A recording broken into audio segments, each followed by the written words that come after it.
dostlar, artıq çatdım, Azərbaycandayam. Dediyim kimi ilk işim gedib şaurma növbəli şaurması yemək.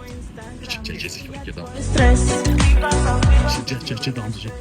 Bagajımızı götürək, həmən qaçırıq şaurma. Biz artıq Ayna Sultanov'dayıq, parkın ortasında. Aha, çək için, bax, çatdıq. Şaurma. 1998 nömrə 1 şaurma. Gəlib çatdıq. nömrə 1 şaurma Dubaydan birbaşa bura gəlmək.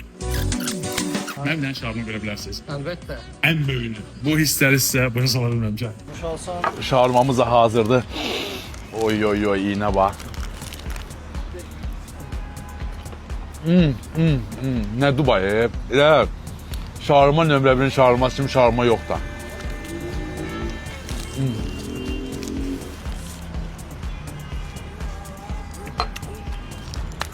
Balaca. Aynen bak şaurmamı Nuş yiyorum. olsun. Balaca. Sen hele şaurma nömrə 1'in lahmacunda şaurmasının tadına bakmamısan ona göre belə. O necə baxırsan. olur? Bak bak bak. Ona bak. Gətirən bak. Oy oy oy.